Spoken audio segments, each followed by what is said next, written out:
사도신경으로 우리 신앙을 하나님께 고백하겠습니다.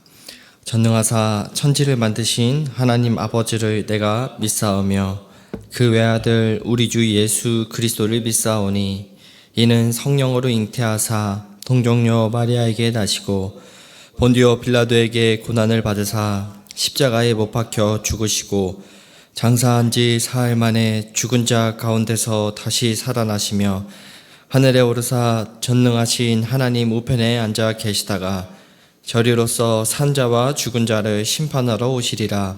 성령을 믿사오며 거룩한 공예와 성도가 서로 교통하는 것과 죄를 사하여 주시는 것과 몸이 다시 사는 것과 영원히 사는 것을 믿사옵나이다. 아멘. 우리 다 함께 찬송가 384장 함께 찬송하도록 하겠습니다.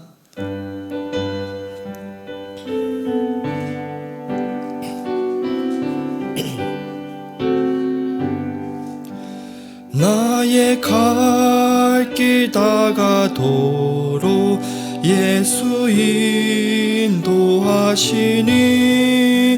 내 주 안에 있는 긍휼 어찌 의심하리요. 믿음으로 사는 자는 하늘 위로 받겠네. 무슨 일을 만나든지 만사형통하리라. 무슨 일을 만나든지 만사형통하리라. 나의 갈 길 다가도록 예수 인도하시니 어려운 일 당할 때도 족하는 해 주시네.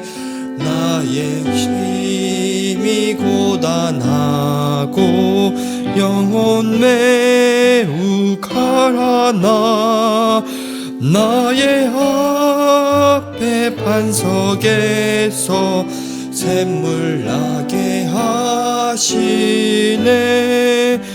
나의 앞에 반석에서 샘물 나게 하시네.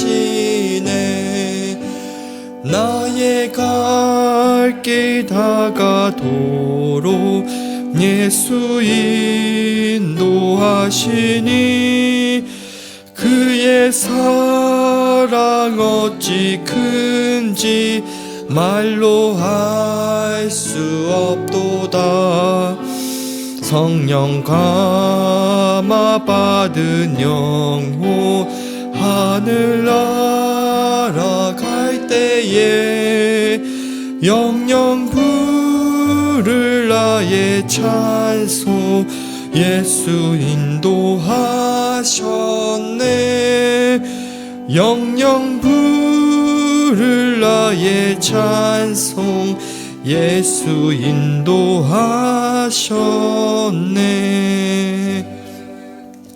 아멘.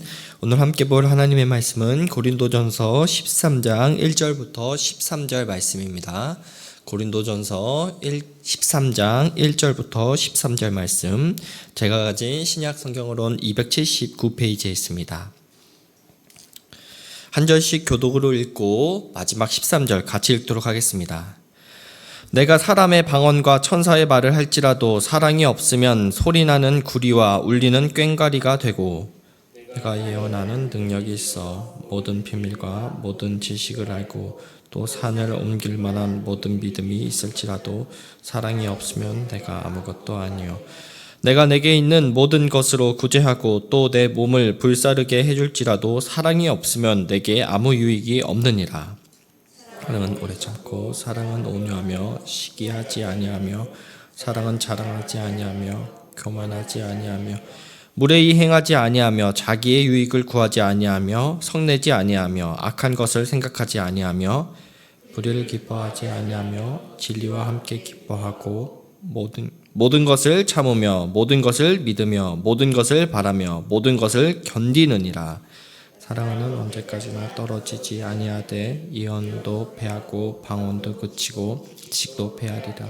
우리는 부분적으로 알고 부분적으로 예언하니 온전한 것이 부분적으로 한던 것이 패하리라. 내가 어렸을 때에는 말하는 것이 어린아이와 같고 깨닫는 것이 어린아이와 같고 생각하는 것이 어린아이와 같다가 장성한 사람이 되어서는 어린아이의 일을 버렸노라. 우리가 지금은 거울로 보는 것 같이 희미하나 그때에는 얼굴과 얼굴을 대하여 볼 것이요 지금은 내가 부분적으로 하나 그때에는 주께서 나를 아신 것 같이 내가 온전히 알리라. 함께 읽겠습니다. 그런즉 믿음, 소망, 사랑 이 세 가지는 항상 있을 것인데 그 중에 제일은 사랑이라. 아멘. 저희가 계속 살펴봤던 것처럼 고린도 교회는 많은 은사를 이렇게 가지고 있었지만 그 많은 은사가 교회를 세우기보다 오히려 교회 서로를 비교하고 자랑하며 분열하는 그 도구가 되고 있었습니다. 바울은 고린도전서 12장에서 그래서 은사는 교회를 세우기 위해 주어진 것이라고 말한 뒤에 오늘 본문인 13장에서 모든 은사를 바르게 사용하기 위한 가장 좋은 길을 제시해 줍니다. 그 길은 바로 사랑이라고 얘기하면서 오늘 본문 1절은 이렇게 시작합니다. 내가 사람의 방언과 천사의 말을 할지라도 사랑이 없으면 소리나는 구리와 울리는 꽹과리가 되고, 여기서 바울은 방언의 그 은사를 무시하는 것은 아닙니다. 바울은 은사 자체보다 더 중요한 것이 있다라고 지금 말하고 있는 것입니다. 그것은 그 은사가 어떤 마음으로 이렇게 사용되고 있는지를 지금 묻고 있는 것이죠. 사랑 없이 사용되는 그 은사는 사람을 살리는 그러한 소리와 그런 것들이 아니라 사람을 피곤하게 하는 소음이 될 수 있다라고 지금 말합니다. 사람의 그 방언과 천사의 말이라는 이 표현은 인간이 할 수 있는 가장 어떤 뛰어난 그런 언어의 그런 능력과 가장 신비로운 영적 언어까지 이렇게 포함한 그런 것인데요. 설령 사람이 놀라운 언어를 말하고 사람들의 그런 마음을 사로잡는 그 말을 하고 영적인 그 체험을 한다고 해서 그 안에 사랑이 없다면 결국 울리는 꽹과리와 같다라고 지금 말하는 것입니다. 꽹과리 소리의 그 특징을 생각해 보면은 크고 주목을 이끕니다. 그러나 그 소리를 우리가 계속 듣다 보면은 지치게 되어 있죠. 사랑 없는 말도 그렇다라는 것입니다. 누군가에게 옳은 말을 하고 내가 신학적인 그 지식이 있어서 신학적으로도 맞는 말을 할 수도 있습니다. 그러나 사랑 없이 던지는 그 말은 사람을 살리기보다 찌를 수가 있는 것입니다. 진리를 말한다는 그 이름으로 누군가의 그 마음을 무너뜨릴 수 있다라고 지금 바울은 이야기하고 있는 것입니다. 아무리 놀라운 예언의 그 은사가 있어도 모든 비밀과 지식을 아는 것처럼 보여도 사랑이 없으면은 그 사람은 하나님 앞에서 아무것도 아니라는 것입니다. 우리는 어떻습니까? 나의 지식과 그 신학이 옳다고 생각했던 그 말이 상대에게는 차가운 그 말처럼 여기게 한 적은 없으십니까? 사랑 없는 모든 그 언행은 다른 사람을 정죄하는 도구가 될 뿐입니다. 또한 사랑 없는 봉사도 어느 순간 그러한 원망과 분노로도 바뀔 수가 있습니다. 그래서 바울은 3절에서 그러한 헌신의 문제까지 다루는데요. 3절 말씀입니다. 내가 내게 있는 모든 것으로 구제하고 또 내 몸을 불사르게 내줄지라도 사랑이 없으면 내게 아무 유익이 없느니라. 모든 것을 나누어주는 구제, 자기의 그 몸을 내어주면서까지 하는 그 희생, 이것은 참 대단한, 참 귀한 헌신입니다. 그런데 바울은 그토록 숭고해 보이는 그 희생이라도 사랑이 없으면 아무 유익이 없다라고 이야기합니다.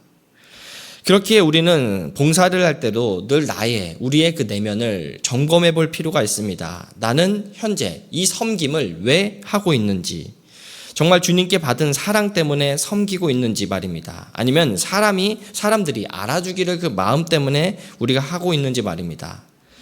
내가 봉사를 하는 이유는 공동체를 세우기 위해서입니까? 아니면 내가 그 공동체에 바라는 모습이 없어서 내가 그 공동체를 바꾸겠노라라는 나의 의로 하고 있지는 않습니까? 하나님께서 원하시는 사람은 단지 많은 일을 봉사하는 사람이 아닙니다. 하나님께서 원하는 사람은 사랑으로 주님의 마음으로 섬기는 사람입니다. 교회를 세우는 것은 화려한 은사가 아닌 사랑으로 드려지는 그런 작은 섬김이 교회를 세우는 것입니다. 그렇다면 도대체 사랑이라는 것은 무엇일까요? 바울은 4절부터 7절까지 이것을 구체적으로 설명하고 있습니다. 먼저 4절 말씀입니다. 사랑은 오래 참고, 사랑은 온유하며, 시기하지 아니하며, 사랑은 자랑하지 아니하며, 교만하지 아니하며. 바울이 사랑을 이야기할 때 모두 그 시제가 동사로 사용되는 것을 볼 수가 있습니다. 이는 사랑이 행동하는 것임을 지금 말하는 것입니다. 바울은 사랑을 막연한 어떤 감정으로만 이야기하고 있지 않습니다. 사랑은 실제적인 그 관계 속에서 드러나는 태도이기 때문이지요. 오래 참고, 온유하고, 시기하지 않고, 자랑하지 않고, 교만하지 않는 것. 그런데 이 모든 표현을 하나로 한번 묶어보면은 결국 사랑은 자기 중심성을 내려놓는 것입니다. 우리가 오래 참지 못하는 이유는 대개 내 감정이 먼저이기 때문입니다. 온유하지 못하는 이유도 내 말이 맞다는 확신으로 상대를 쉽게 누르기 때문입니다. 시기하는 그 이유도 다른 사람이 잘 되는 것을 보며 내 자리가 줄어든다라고 생각하기 때문이죠. 자랑하고 교만해지는 이유도 내가 더 인정받고 싶고 높아지는 것을 원하기 때문입니다. 그래서 바울은 5절에서 사랑이 무례히 행하지 아니하며 자기의 그 유익을 구하지 아니하며 성내지 아니하며 악한 것을 생각하지 않는다고 지금 말하고 있는 것입니다. 이 말씀은 사랑의 반대편이 무엇인지를 보여주는 것입니다. 사랑의 반대편은 언제나 자기 중심성이 있음을 발견할 수 있습니다. 내 감정, 내 권리, 내 자존심, 나의 어떤 유익, 내 기준, 이러한 것들이 중심이 되면은 우리는 쉽게 무례해지고 쉽게 분노하고 쉽게 상처를 줄 수가 있습니다. 그렇게 사랑은 나를 중심으로 두지 않는 것이죠. 사랑은 내 유익보다 상대의 유익을 먼저 생각하며 내 감정보다 하나님의 뜻이 무엇인지를 먼저 살피는 것입니다. 물론 사랑한다고 모든 것을 허용하는 것은 아닙니다. 그래서 바울은 6절에서 그 사랑의 어떠한 큰 분명한 기준인 불의를 기뻐하지 아니하고 진리와 함께 기뻐한다는 그 기준을 우리에게 알려주고 있습니다. 참된 사랑은 그렇게 진리를 떠나지 않습니다. 사랑은 반드시 하나님의 진리 위에 서 있어야 합니다. 이는 굉장히 중요한 기준이죠. 죄를 방관하는 것도 결코 사랑이 아니고 잘못된 길을 가는 사람을 그냥 내버려 두는 것도 사랑이 아닙니다. 사랑은 그 사람이 진리 안에 서기를 바라고 기다리고 권면하고 함께 아파하는 것이죠. 그래서 7절에서 바울은 이렇게 정리합니다. 모든 것을 참으며 모든 것을 믿으며 모든 것을 바라며 모든 것을 견디느니라. 이것은 모든 것을 허용하라라는 말이 아니죠. 지금은 상대방이 연약해도 하나님께서 일할 수 있음을 믿으라는 것입니다. 지금은 부족해도 주님 안에서 회복할 수 있음을 바라보라는 것입니다. 그래서 쉽게 포기하지 않고 견디는 것이라고 하는 것이죠. 그렇게 사랑은 결국 나를 내려놓는 자리에서 시작이 되는 것입니다. 내가 중심이 되면 은사도 자랑이 되고 지식도 교만이 될 수 있고 헌신도 자기의가 될 것입니다. 그러나 사랑이 중심이 되면 은사는 섬김이 될 수 있고 지식은 사람을 살리는 진리가 되며 헌신은 공동체를 세우는 아름다운 주님의 향기가 됩니다. 이어서 바울은 사랑을 해야 하는 그 구체적인 이유를 8절 이하부터 설명합니다. 사랑은 영원한 하나님 나라와 연결된 삶의 본질이라는 것을 이야기하는데요.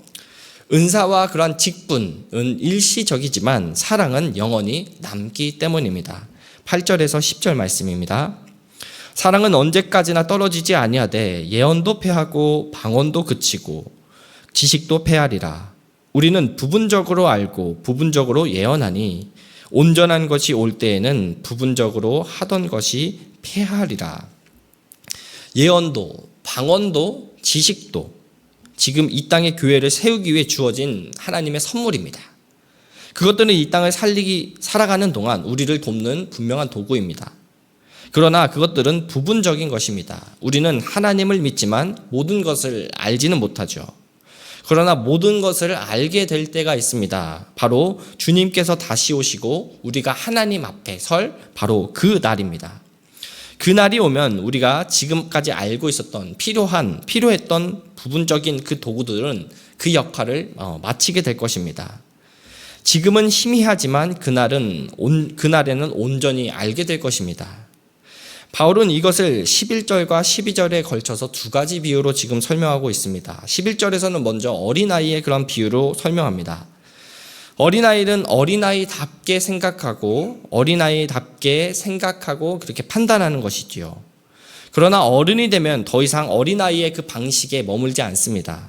바울은 지금 신앙의 성숙이 어린아이가 어른과 같이 성장함을 말하고 있습니다. 미성숙한 신앙의 눈에 보이는 것은 쉽게 흔들리게 되어 있습니다. 그래서 더 화려한 은사, 더 많은 영향력, 더 높은 자리를 중요하게 생각하는 것입니다. 그러나 성숙한 신앙은 무엇이 영원한지 알게 됩니다. 성숙한 사람은 은사를 자랑하지 않고 사랑으로 사용한다라고 했습니다. 성숙한 사람은 그렇게 자신이 주목받는 것보다 공동체가 세워지는 것을 더 기뻐하는 것입니다. 두 번째로는 12절에서 거울의 비유입니다. 당시 거울은 지금처럼 유리로 모든 것을 이렇게 비춰주지 않고 구리로 되어 있기 때문에 오늘날처럼 선명하지 않았습니다. 금속을 닦아 비추기는 했지만 형체만 보일 뿐이었습니다. 바울은 지금 우리의 그 신앙의 여정이 그렇다고 지금 설명하고 있는 것입니다. 우리는 하나님을 믿지만 모든 것을 선명하게 보는 것은 아니죠. 말씀을 붙든지만 여전히 이해되지 않는 그런 현실을 우리가 겪고 있습니다. 그러나 소망이 있죠. 그날에는 얼굴과 얼굴을 바로 대면하게 볼 것입니다. 지금은 희미하지만 그날에는 분명하게 선명해질 것입니다. 지금은 부분적으로 알지만 그날은 주님께서 우리를 아신 것 같이 우리도 온전하게 알게 된 날이 올 겁니다. 그렇다면 우리가 그날까지 붙들어야 할 것이 무엇일까요? 그게 바로 사랑이라고 지금 이야기하고 있는 것입니다. 사랑은 지금 이 땅에서도 필요하고 장차 하나님 나라에서도 영원히 남습니다. 왜냐하면 사랑은 하나님 나라의 본질이기 때문입니다. 그래서 13절에서 바울은 다음과 같은 결론을 짓습니다. 13절 말씀입니다. 그런즉 믿음, 소망, 사랑 이 세 가지는 항상 있을 것인데 그중 제일은 사랑이니라. 믿음은 귀합니다. 우리는 믿음으로 하나님을 붙들기 때문이죠. 소망도 귀합니다. 우리는 소망으로 장차 완성될 하나님 나라를 바라볼 수 있기 때문입니다. 그런데 바울은 그 중에서 제일 사랑이라고 말합니다. 왜 사랑일까요? 사랑은 하나님의 성품이며 하나님 나라의 삶, 그 자체이기 때문입니다. 믿음은 우리를 하나님께 의지하게 하고 소망은 장차 올 하나님 나라를 바라보게 하지만 사랑은 그 나라의 그 본질을 지금 여기에서 드러내게 하는 것이기 때문입니다. 우리가 죄로 망가진 이 세상 속에서 하나님의 그 사랑을 갖고 살게 되면 하나님 나라에서 경험할 수 있는 그 축복과 그 기쁨을 그곳에서만 경험하는 것이 아니라 지금 내가 살고 있는 그 현재에서도 경험할 수 있게 되는 것입니다. 그러므로 사랑은 단순히 어떤 좋은 성품만이 아닙니다. 사랑은 하나님을 아는 사람의 표지이며 복음을 받는 사람의 열매이자 교회가 세상 속에서 하나님 나라를 보여주는 방식인 것입니다. 세상이 능력과 성과와 지식을 자랑할 때 교회는 사랑을 그래서 자랑해야 하는 것입니다. 이 세상은 약육강식의 원리를 따르지만 복음은 하나님 나라의 그 사랑의 방식으로 운영이 됩니다. 오늘 말씀을 요한일서 4장 8절과 11절 말씀으로 맺어보려고 합니다. 8절과 11절 말씀 각각 이렇게 되어 있죠. 사랑하지 아니하는 자는 하나님을 알지 못하나니 이는 하나님은 사랑이심이라. 11절 말씀. 사랑하는 자들아 하나님이 이같이 우리를 사랑하셨은즉 우리도 서로 사랑하는 것이 마땅하도다. 사랑하는 성도 여러분, 하나님은 우리가 이 땅에서 생을 마감한 뒤에만 천국을 하나님의 나라를 맛보길 원하지 않으십니다. 지금 현재 하나님 나라를 경험하기를 누구보다 바라십니다.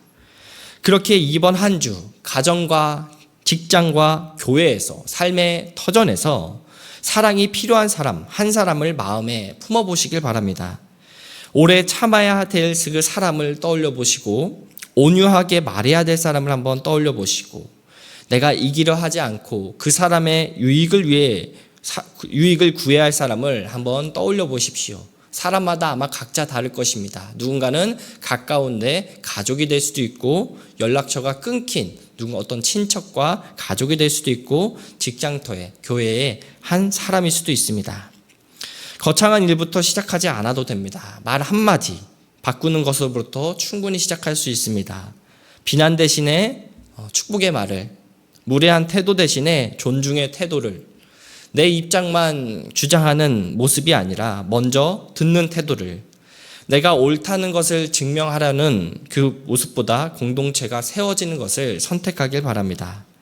그렇게 사라질 것을 붙들지 마십시오. 우리가 갖고 있는 그 업적, 직분, 은사 이러한 것들은 언젠가 다 사라지게 됩니다. 그러나 우리가 베푼 그 사랑은 여전히 영원히 우리들의 삶에, 성도님들의 삶에 남습니다. 그렇게 사라질 것에, 없어질 것에 목매어 사는 그러한 인생이 아니라 하나님이 우리에게 남겨주시고 지금 베풀어 주시고 앞으로도 있을 그 사랑을 가족과 교회 공동체와 이웃들에게 전하며 살아가는 우리 귀한 모든 분당다함교회 성도님들 한 분 한 분 되시길 주님의 이름으로 축원하겠습니다. 오늘 말씀을 세 가지 기도 제목을 갖고 함께 기도하길 바랍니다.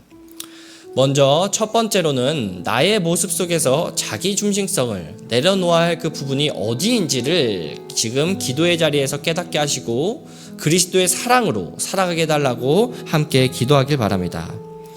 두 번째로는 이 세상에서 사라질 것에 목매어 사는 그러한 인생이 아닌 영원히 남는 그리스도의 사랑을 이 땅에서 베풀며 살아가 하나님 나라를 지금 현재 우리가 사는 삶에서 경험하며 살아가게 해달라고 기도하길 바랍니다. 마지막 세 번째 이교구 육녀 다락방 기도 제목입니다. 삶의 어려움 속에서 말씀과 기도로 주님을 만나게 하소서. 우리 세 가지 기도 제목을 갖고 함께 기도하도록 하겠습니다. 하나님 아버지 감사합니다. 먼저 저희들에게 영원한 그 사랑의 그 소중함을 깨닫고 살아갈 수 있도록